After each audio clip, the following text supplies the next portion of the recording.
Buong bansa patuloy pa rin ang makakaranas ng fairly weather at mga ilang maninipis na kaulapan sa silangang bahagi pa rin ng bansa. At gaya nating ni-report, since isang araw, yung magnetic field magtutuloy-tuloy ngayong araw at inaasahan may maliit na tsansa ng mga di inaasahang solar radiation at mas detalyang forecast monitoring para sa El Nino and La Nina phenomenon. Mas detalyado.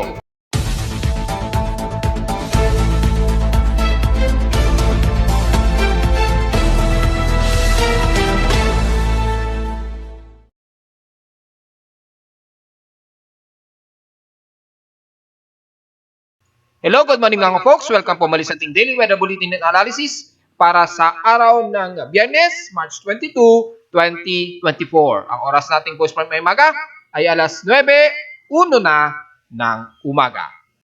Fair weather po ang halos buong bansa pero dahil sa medyo malamig ang temperatura natin at dahil sa patuloy pa rin na medyo may umiiral na northeasterly sa may extreme ng Luzon, despite na diffuse ito o napakanipis na, ay magdudulot pa rin ng mga mas mauulap na himpapurin, lalo na sa silangang bahagi ng ating bansa, dahil nga po sa patuloy na easterlies na sumasalubong dito. At makikita natin sa ating live Doppler radar imagery, makikita po na may mga water vapor po na at least mga 0.1 to 0.5 millimeters na umaabot dito sa bahagi pa rin ng silangan ng Luzon, especially ng bandang dyan sa may bandang Aurora region.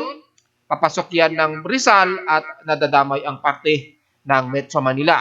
So kung bubuhos man ito, just in case, asahan pa rin ang mga ambon-ambon at mga light rain showers ang kadalasan. Magkaroon man ng mga ilang moderate, panandalian pa rin at kukunti pa lamang din ang pagbuhos. Sa ating current conditions, overcast po, gloomy, klaro at partly cloudy sa amin sa Caloocan. At makikita sa live CCTV snapshots, ang medyo gloomy nga po na himpapurin natin. So, despite na medyo katamtaman, pero magiging fair weather po ang halos maghapon natin mga folks. Dahil nga po sa medyo fair weather din ang nagiging condition sa buong bansa ngayong araw. Sa lowest temperature na nitala na kay weather station, kaninang 6:02 AM, nakapagtala kami ng lowest of 24.1 degrees Celsius. So medyo naging maginaw-ginaw sa amin dito sa Caloocan kagabi hanggang kaninang madaling araw. Kahapon, nakapagtala kami ng medyo mas comfortable na temperatura. Pero pinakamataas na temperatura na ito kahapon ng 1:10 PM na umabot lang ng 29.7 degrees Celsius. So medyo naramdaman natin ang northeasterlies.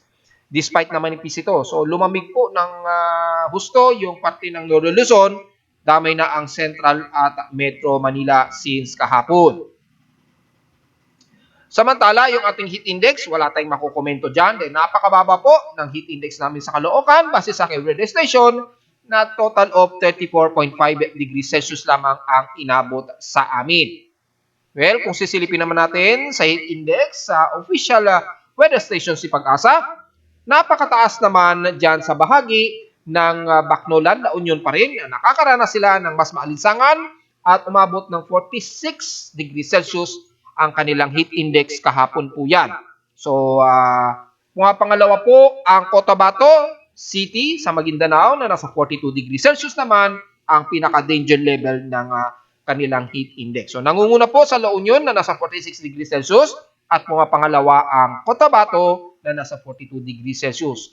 Kung mapapansin ninyo, puro kanluran ang mas nakakaranas ng mas humid at alinsangan. At gaya ng ating mga analysis, mga nakarang buwan pa, mapapansin ninyo, puro kanluran ang mas may mataas na temperatura, which is tama naman na lumalabas sa ating mga monitoring and analysis sa ating vegetation and drought. Kung babalikan natin, ay mapapansin natin na very unsatisfied at very dry ang paligid natin sa kanluran, most of west portions ng ating bansa, lalo na sa northwestern Luzon. Ayan, so epekto pa rin tayo ng sobrang lala ng drought index classification. Damay ang Central Luzon, Metro Manila, at halos buong bahagi na po ng Batangas area at Laguna region, at kanlurang bahagi ng Mindoro, at halos 70% ng buong Palawan. Halos drought na rin o tuyot na rin sa kanila. sa west portions ng Visayas at ilang portions ng west portions ng Mindanao. So mapapansin ninyo ay hindi tayo nagkamali sa ating mga analysis na patuloy po na makakaranas tayo ng mas malinsangan. Yung parte nga po ng Cordillera Administrative Region at Cagayan Valley, medyo tumataas na rin ng matindi sa pinaka-drought yung area na ito. So marami kasing mga palayan dito. Diyan sa may bandang Cagayan Valley, yung paligid ng yan, pati ng Tugigaraw. So, alam na natin na mangyayari, makaka-apekto po yan sa ating mga pananim. So, hindi po tayo nagkakamali o nagkukulang ng paalala, i-ready na po ang ating budget para sa cloud seeding, just in case na talagang walang-wala na pong patubig dyan, mga folks. Samantala, sa ating PH extremes in past 24 hours, nangunguna naman ang Zamboanga Peninsula na may pinakamalisang temperatura na umabot ng 36.4 degrees Celsius. Sa Baguio City ay almost stationary na pinakamababa at 14.6 degrees Celsius. At sa Inulan naman, at kung sisilipin natin kung nag-update na yung pinakaloob ng ating PH extremes, yes, ang Romblon po ay inulan sa kanila na may pinakamataas na 29 mm na total rainfall. So, nagkaroon ng mga ilang accumulated at mga light o moderate showers, pero the rest ay mga madalas ay light rain showers lamang. At wala naman kaming naitalang pag-ulan dito sa amin sa Caloocan. Typically, mga umabot lamang ng 0.3 mm na naman ang naging total rainfall namin kahapon. So, halos ambon lamang o wisik lamang ang naramdaman namin kahapon.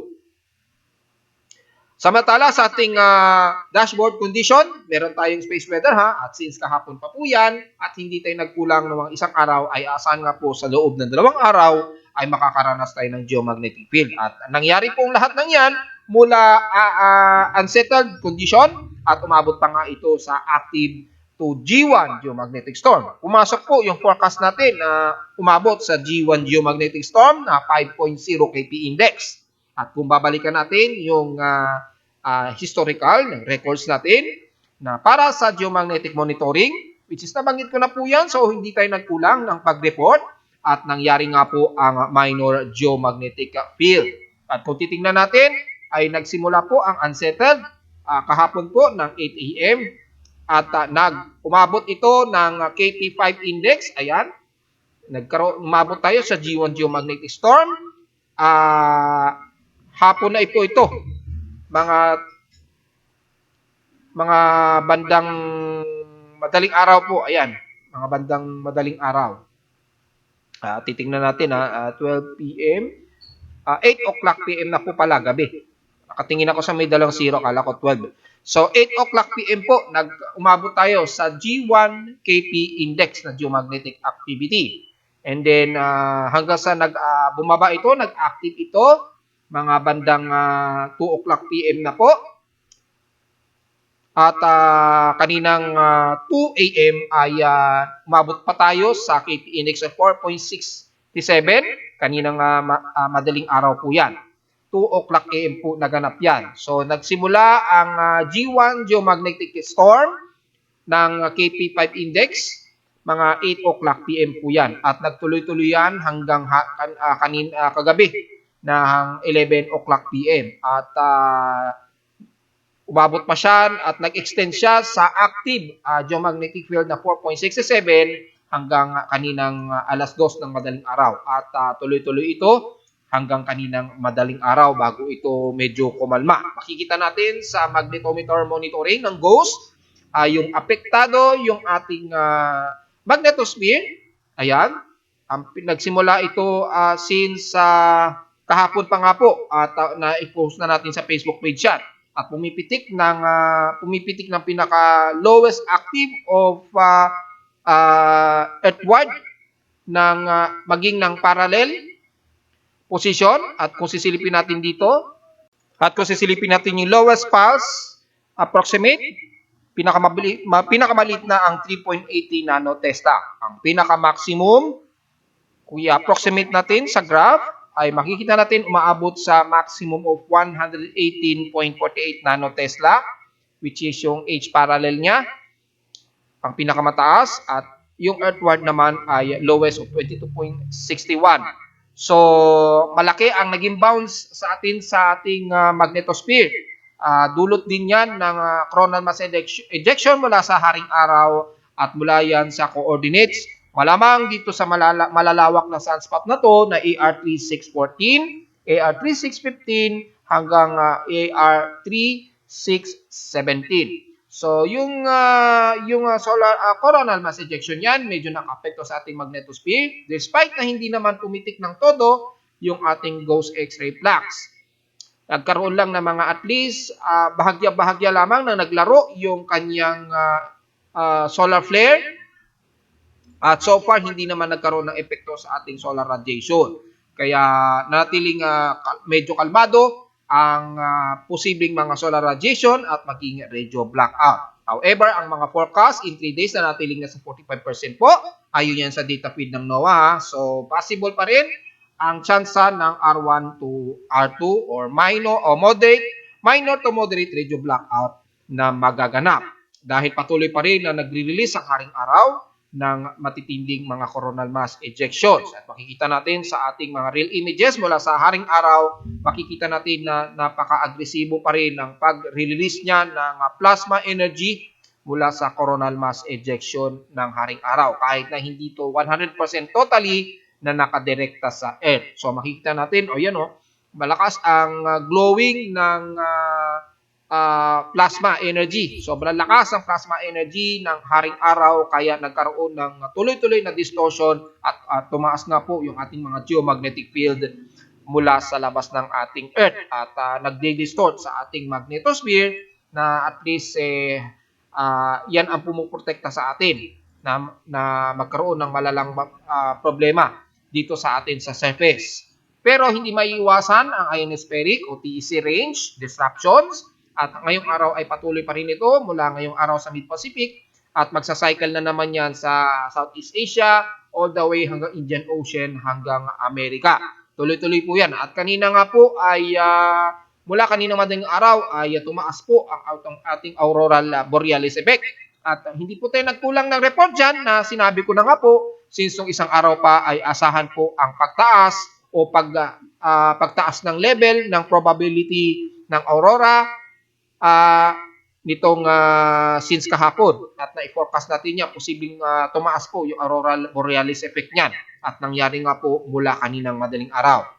Samantala sa extended forecast ng solar wind at possible pa na may mag-arrive mula sa CME ay hanggang ngayong araw, medyo nararamdaman pa rin natin. Pero nakaalpas na po yung napakataas na approximate na solar wind na naglalaro mula sa 350 to 400 km a second na solar wind. So, medyo nakaalpas na siya ngayong araw, pero yung latak nito, mararamdaman pa rin natin sa Earth at kasalukuyan nga po may degraded high frequency tayo o degraded frequency tayo between 15 megahertz. So, ang tsansa ng mababang high frequency conditions, maglalaro pa rin between 20 meters to 80 meters mga po. So, ibig sabihin, between 10 to 80 meters po, yung mga range na yan ay yung mga radio transmissions natin ay may mga slight na magkakaroon pa rin ng mga interruptions. So, yun lamang ang magiging so far na maapektuhan natin sa Earth, pero yung solar radiation at radio blackout ay maliit-liit pa rin ang tsansa mga folks. Samantala, balik tayo sa ating weather conditions. Ang ating outside humidity, medyo drier po tayo na nasa 69% at wala itong pagbabago since last hour. Mataas pa rin ang ating atmospheric pressure na nasa 1,014 hectopascals and steady ito since last hour. So, take look yan mga folks. Sa high tide and low tide status, so far, low tide po tayo mga folks ha. At halos buong maghapon ay mababa po ang level ng karagatan o level ng tubig dyan sa pampang ng Manila Bay. So sa mga harvesters natin na mga malilit na mangisda, layo-layo po muna kayo dyan sa may bandang West Philippine Sea. Medyo unhealthy po ang ating air quality ha at kasalukuyan nasa index of 101 po tayo. So hindi naman sa very unhealthy pero nasa unhealthy ito na air concentration na nasa 35.75 micrograms per cubic meter. Magmas na lamang po tayo sa mga sensitibong mga baga, lalo na sa mga madaling kapitan ng hika pagka sobrang unhealthy po ang ating air quality. At maging ang inyong lingkod ay inuubo dahil medyo hindi maganda at napaka-unhealthy po yung ating air quality sa kasalukuyan. Sa ating almanak, sumikat ang haring araw kaninang 5:58 AM at inasang lulubog muli ito mamayang 6:07 PM. At ang ating malapit na pong mag-full moon na naman, nasa waxing gibbous na po ang liwanag nito na 91% illuminated. Sisikat ito mamayang hapon at 3:51 PM at kinabukasan na po ng madaling araw ito ng 4:39 AM lulubog. At sa ating local weather outlook para ngayong weekend, nasa magiging partly cloudy po, gloomy po at fair weather po ang halos maghapon natin mga poops. Ang chance ng pag-ulan ngayong araw at probably isolated ito, nasa 3% lamang. So magkaroon man ng mga ambon-ambon lamang. So hindi po malaki o hindi po big deal yan mga folks. Okay lang po yan. Maganda nga po yan na magkaroon tayo ng mga ilang pag-ambon. Para na rin yan sa pagsusupply sa ating mga water dams. Bukas ng Sabado, magiging partly cloudy lang din daw ang maghapon. Pero ang chance na pag-ulan, nasa 20 to 23%. So highest and lowest temperature expected, maglalaro 33 to 35 degrees Celsius. So baka anytime mula ngayong araw hanggang bukas ay unti-unti na namang tataas ang temperatura natin. Well, alam na natin ang mangyayari dahil sa eastern list. And lowest temperature expected, maglalaro naman sa 24 degrees Celsius. Diretso agad tayo sa ating ginagamit na satellite imagery para sa real-time monitoring ng ating weather conditions. At makikita natin ay diffuse na po yung northeastern list. Banda rito na lamang sa may bandang Batanes, Cook Island, sa may bandang Itbay at Batanes na lamang, medyo nararamdaman ang northeastern list. Pero the rest ng bansa makakaranas ng daloy ng eastern list. So unti-unti na namang tataas ang ating temperatura. Sa ngayon, medyo malamig-lamig pa. At yung portions nito ng diffuse shear line na sa bandang Southern Luzon, ayan, pumapagitan. So medyo mas malamig pa po yung temperatura dito sa taas at dito sa baba naman ay mas mainit. Kaya nagkakaroon po ng portion ng shear line dito sa pagitan nito ng Southern Luzon. At sa pagitan na yan, asahan po na magkakaroon mga accumulated water vapor sa paligid ng yan, ng Bicol Region, mula dyan sa bandang Legazpi, damay na ang Sorsogon, dyan sa Iriga, Catanduanes, and the rest ng Camarines Sur and Camarines Norte, papasok na yan ng Quezon Province, mula Atimonan, Polillo Islands, at madadamay na rin ang papunta sa may bandang Kanluran, bahagi ng Luzon. So damay na po ang parte ng Calabarzon, at Metro Manila area. Magiging gloomy po tayo dyan, pero mababa lamang mga volume ng mga pag-ulan na maglalaro nga lang sa 0.1 to 0.5 mm ang kadalasang ambon ang bubuhos dyan. And the rest naman ng mga kanluran bahagi ng Northern Luzon ay medyo mas makakapal ang mga kaulapan. Pero despite na wala tayong nakikitaan na heavy rain potential sa buong bansa, asahan pa rin ng mga isolated light rain showers ang kadalasan na iiral sa buong bahagi ng Northern Luzon, especially sa silangang bahagi nito so hindi na natin isa-isahin. Damay na po dyan ang buong Cagayan Valley, pababa na yan ng Quezon Province hanggang po dyan sa may bandang Bicol Region. Typically, mga mas gloomy po ang area ni dyan at mga pag-ambon-ambon. Pero wala tayong magiging komento pagdating sa kanluran ng Northern Luzon. Expect pa rin natin na drier, humid at maalinsangan pa rin ang magiging panahon ninyo dyan mga folks. So tuloy-tuloy pa rin ang dry spell dyan, bababa sa buong kanluran ng Mimaropa, west portion sa Visayas at bandang Zamboanga Peninsula. So yun po ang pinaka-generalization natin. Dahil hindi naman nagbabago yung pagtaas ng ating drought at dry spell dyan. And hopefully yung ating mga official agencies ay napapanood ang ating report kaya nagiging uma-action na po yung ating mga ibang agencies. Gaya na lamang ng MWSS na kinokontrol na po nila ang pressure sa pagdidistribute ng nawasa. Ewan ko na lamang sa mga distribution natin o yung ating local government units para sa ating mga magsasaka na maapektuhan po ng drought at dry spell. So, hindi po tayo nagkulang dyan mga folks. Anyways, mula sa may bandang Southern Luzon, magiging katamtaman po ang ating panahon dyan. Asahan din ang mga isolated light at some moderate rain showers. Pero mangunguna pa rin ang alisangan at humid ang ating maghapon mga folks. Dahil maging sa ating Himawari satellite imagery na ginagamit mula sa data feed ni Pag-asa, courtesy po, makikita natin na halos walang masyadong kaulapan na iiral dito mula sa bahagi po ng Marinduque, pababa ng Romblon, Masbate, kasama na ang Burias Island at pababa na po yan ng buong Visayas area. So, mas maalisangan po ang mararanasan ng mga taga Panay Island, Bacolod, Iloilo, pababa na yan ng Dumaguete, Bayawan City at Sipalay sa Negros. So, the rest ng Central Visayas, tamay na ang Cebu City, mapabuhol man yan, at Panglao o Siquijor ay magiging fair weather po tayo at humid at alisangan po ang iiral sa atin dyan halos maghapon. So, wag pong masyadong magbibilat sa tinding sikat ng araw, magdala po tayo ng pananggalang sa ulan, magkaroon man ng mga isolated na mga pag-ulan sa hapon at mga hindi inaasahang localized thunderstorms, mga panandalian lamang nito at mas madalas ay ambon lamang. So, hindi po masyado big deal. At kasama na ang buong bahagi ng Leyte hanggang Samar Region na magiging fair weather din po at maalisangan. Magkaroon lang din ng mga isolated rain showers. Typically, mga light at ilang moderate showers lang din ang iiral. So, walang masyado ring big deal. And the rest ng Mindanao area ay mula sa bandang Davao Region, dito sa area na to, mayroong ilang cluster ng kaulapan dyan na magdudulot po ng mga gloomy at some partly to mostly cloudy ang bahagi ng Davao Oriental, Davao de Oro at ilang portions ng Sorsogon area. Magkaroon man din ng mga isolated rain showers, typically mga ilang light to some moderate rain showers lang din, lalo na sa may bandang Davao City po yan.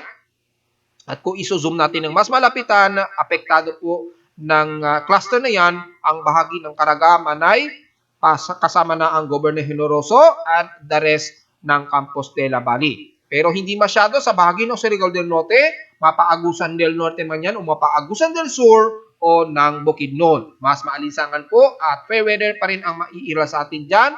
Isolated lang din ng mga ilang light and some moderate showers. At dahil wala po tayong nakikita na heavy rain potential, typically mga pag-ambon-ambon ang mas madalas nating mararanasan. Pero kung magbabase po tayo sa ibang forecast, especially ng windy.com, kung titingnan natin yung possible pa rin na mga pag-ulan sa hapon o sa gabi, ay mataas ang forecast dito nga po sa may bandang Davao Region nga po na ating binanggit kanina.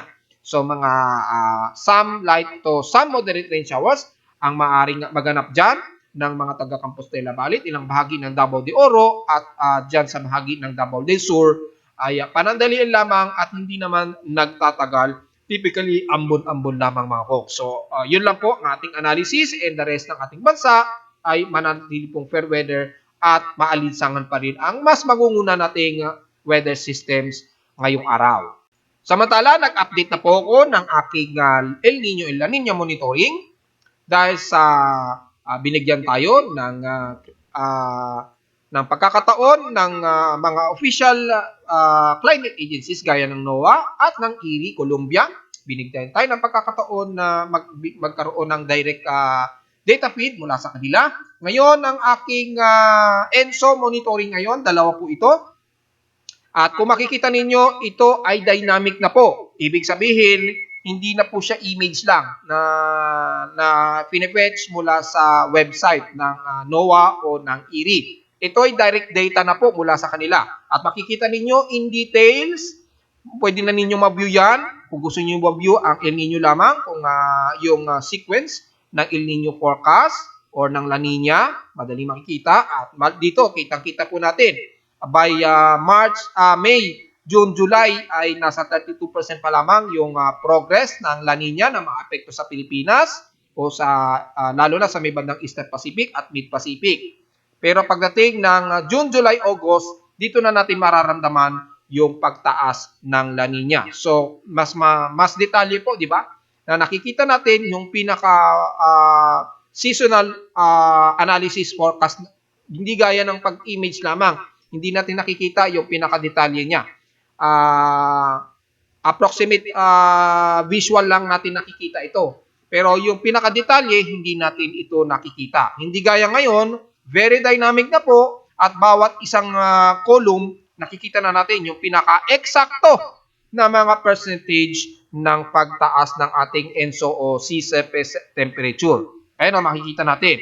At iba yun, makikita ninyo sa official ng NOAA, mas iba sa forecast naman ng IRI Colombia. Kung dito sa NOAA, sinasabing 60% na po yung progress ng La Nina by June, July, August. Pero pagdating naman ng sa IRI, yung June, July, August nila ay nanatili pa rin nasa around 45% yung forecast nila sa El Nino. Pagpasok pa naman ng July, August, September, dito pa lamang tataas sa 60% na tsansa na aabot o papasok sa La Nina. Ngayon, ito ay forecast ng mga posibleng na pagtaas po ng La Nina natin ngayong taon. So makikita natin dito, mga halos magta-third quarter ng taon, ay inaasahan na natin daw na magkakaroon tayo ng La Nina according dito. However, kung sisilipin natin yung pinaka-thorough, base sa mga multiple climate agencies, kasi ito kay NOAA lamang ito, yung forecast niya, at yung isa naman kay Erie, Columbia. So, dalawang agencies lamang ito. Ngayon, tinatapos ko na po yung isang program na mas kumpleto at lahat ng mga climate agencies nakalagay na dito. Ayan, oh. Ito po sa baba ng legend, makikita ninyo ay mga multiple weather agencies po yan. So, mas thorough o mas detalyado po. At kinuna na natin gamit ang ating computation, yung knowledge natin sa mathematics para sa pagkuha ng average nito. Dahil iba-iba po kasi yung mga forecast ng mga iba't ibang mga weather agencies na yan. Siyempre, kinukuha natin yung pinaka-mean o yung pinaka-close accurate ng forecast, which is yung average o mean average po. Ayan po, naka-automatic na yan. At naka-indicate yan as PIMO weather average kasi ako po ang nag-compute yan. So, ito na po yung halos pinaka-closest accuracy na mangyayari ang isang sea surface temperature progress. Kasi mas gusto ko kasi ay very close to near time, real time talaga. Iba po kasi kapag real time kasi at least yun ay pinaka-actual po. At makikita natin sa iba't ibang mga ENSO model predictions, mga iba't ibang mga weather agencies, makikita natin yung mean progress ay yung tsansa na aabot tayo sa La Nina phenomenon by June, July, August na po. So, lalabas dito, third quarter pa talaga tayo makakaranas talaga ng La Nina pa. Ito kasi 0 to 0.5 o between 0.5 to negative 0.5, neutral po kasi yan. So, inactive yung region niya yan. So, mananatiling inactive tayo, ito kasi by March. So, may El Nino pa tayo, di ba? Ayan, expected mga 0.7 degrees Celsius. And then, papasok sa neutrality, mga by April-May. Mga bandang April-May na po tayo papasok sa pagiging inactive ng ating sea surface temperature. And then, tatagal yan, mga hanggang June-July. Mga bandang June-July pa po siya magiging inactive. And then pagpasok ng June, July, August, dito na po papasok yung progress ng La Nina. So between June, July, August or July, August to September ay dyan na po talaga natin mararamdaman ang La Nina phenomenon pa. So mga July, August po o July, August to September. Yan. Pagitan yan, dyan natin mararamdaman na po ang La Nina. Magsisimula yan by 0.5 to negative 0.7 degrees Celsius. Dito na po magkakaroon tayo ng La Nina alert. Yan. Lalabas yun sa aking indicator na La Nina alert na po. Yan. Mga bandang June, July, August o July, August to September. Yan, pagitan yan. And then tuluyan tayong magiging very active La Nina na po mga bandang August, September to October na po ngayong taon. So mas very detailed po, di ba? Na nakikita natin ng very dynamic, di ba? Kasi titingin tayo na naka-image lamang, hindi natin nakikita kung ilang mga posibleng degree Celsius po ba ang aabutin nito. At dito nakikita natin kung ilan ang temperatura sa dagat. Ayan ito kay Japan Meteorological Agency, negative 0.7 degrees Celsius. So halos negative 0.8 degrees Celsius po yung kay Japan Meteorological Agency. So kompleto po yan mula kay NCEP, JMA, ECMWF, NOAA, Canada, yung CPC, lahat. Pati mga hindi ko alam na mga agencies, ang dami pala nila, no? Pati NCEP, di ba?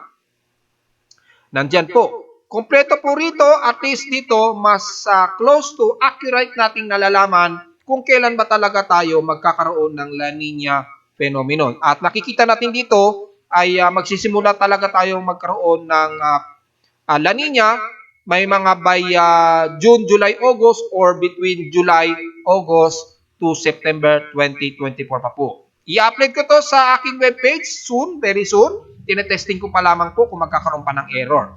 At least sa very dynamic na po, at least hindi na ako aasa pa na mag-fetch lamang ng mga image. Mas maganda kasi kung dynamic po natin nakukuha yan at gawa ng inyong lingkod. At syempre, ang courtesy na ito ng pagbibigay ng data ay courtesy ito ng NOAA at ng IRRI Colombia. Maraming salamat po sa pagpahintulot na ako inyong bigyan ng direct data mula sa inyong mga system. Kasi importante po kasi lalo na sa amin sa Pilipinas, dahil tropical country po kami, importante pong mas nalalaman namin ng at least mas ahead yung posible talaga kung kailan talaga ang posibleng La Nina phenomenon na maapektuhan ang Pilipinas. Which is ito nga po, ay approximate mga bandang July-August o July-August to September pa natin mararamdaman talaga ang La Nina phenomenon. Pero bibiglang linaw naman natin, yan ay forecast prediction pa lamang po ha. Hindi pa yan eksakto o 100% mangyayari. At malinaw yan dahil prediction yan, ang tinitingnan lamang natin dito yung mas malapit na accurate na mangyayari. Yun lamang po. Hindi ibig sabihin na mas malapit, hindi na po agad ito magbabago in real time. Iba pa rin kasi yung pinaka-real time dahil kung kay Pag-asa, naka-watch na po kaagad sila, naka-watch na po sila sa kanilang El Nino alert, pero hindi nila i-consider na yung kasalukuyan natin na sitwasyon ay nananatili pa rin tayong nasa El Nino phenomenon. Na to be exact, makikita ninyo dito ay nasa 1.56 degrees Celsius po ang eksakto natin. Yan po yung real time real-time measurement ng El Nino ng temperatura sa karagatan. Ito'y huling record since February. Yan po ang ibig sabihin ng real time. Pero kapag ka mga forecast predictions, hindi po real time yan. Forecast nga po eh. So, tinitingnan lamang natin yung mas malapit na probability na magaganap po. Kaya gumagamit po tayo ng multi-agencies na pinahintulutan nga po ang inyong lingkod at nagawa nga nating ikunan ng pinaka-analysis na kung ano ang mas malapit na mangyayari nga po. Which is nakita ko malinaw na mga bandang July, August to September pa pala tayo talaga mararamdaman ang pinaka-La Nina. At mukhang tugma naman din sa ipinapakita dito ng NOAA. Ayan o. So, June, July, August talaga. Mukhang panigurado na mararamdaman natin ang La Nina phenomenon. Samantala sa ulat din Dol, so far ay kung titingnan natin yung latest natin na record sa Pilipinas, since 12 a.m. ay meron tayong isa at ngayon lamang ito. Dito sa may bandang Sarangani pa rin, sa may bandang Balut Island, Municipality of Sarangani na naman. Nagkaroon ng magnitude 4.0. Kani-kanina yung 8:19 AM po ito naganap. Epicentral depth at 94 km. So, halos nasa area na ito ng Malaysian o Indonesian Peninsula.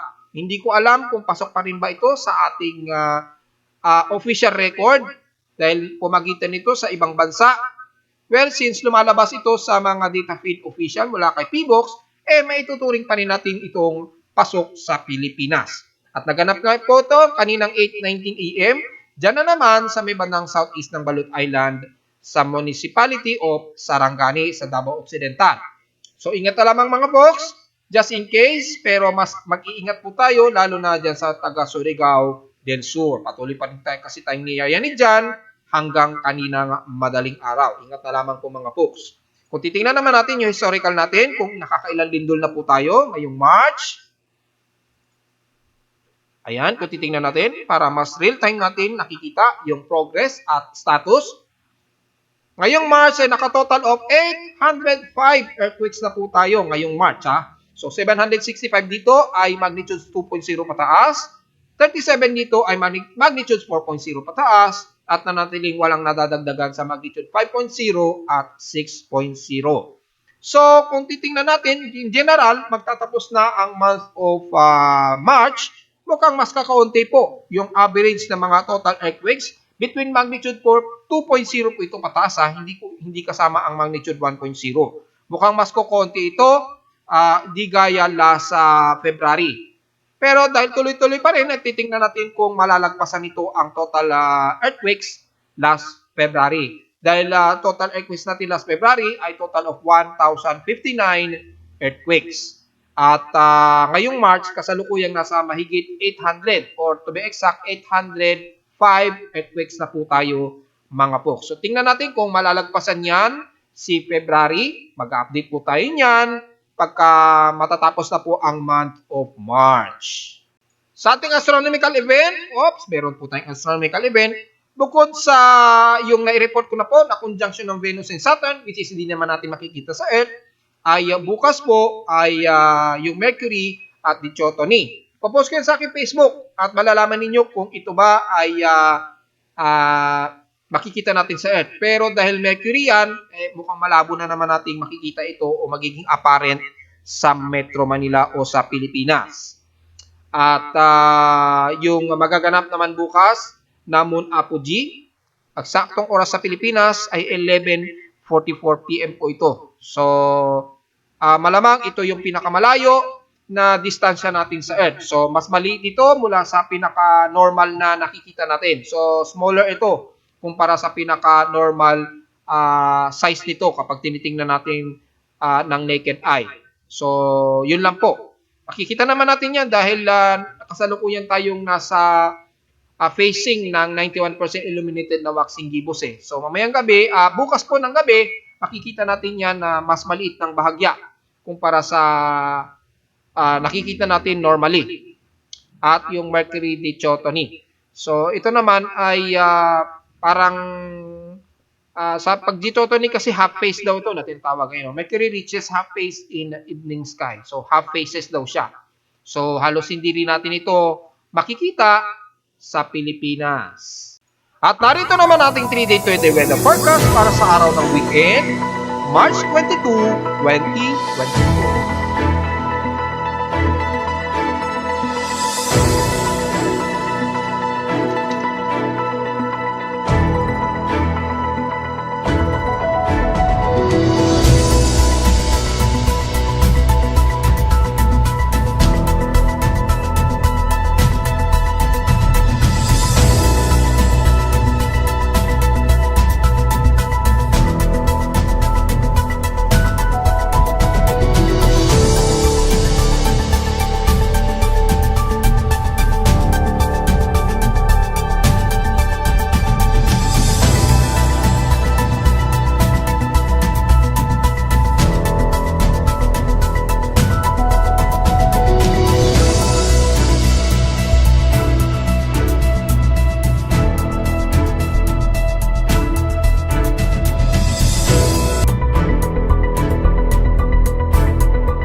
Dito na lang po ating daily weather bulletin at analysis para sa araw ng Biyernes, March 22, 2024. Huwag pong kalilimutan na mag-like, share, subscribe po sa ating YouTube channel.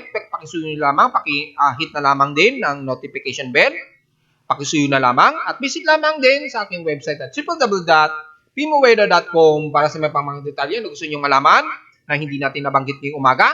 At kung hindi ko man nabanggit yung tropical cyclone monitoring natin, ay wala naman tayong asahan nga po na anumang pamumuho dahil normal po since last week pa. So, hindi muna natin yan maire-report sa ngayon. At visit na lamang din sa aking website para sa real-time ng weather events mula sa weather station sa amin sa Caloocan at syempre sa mga data feeds mula sa iba't ibang weather agencies.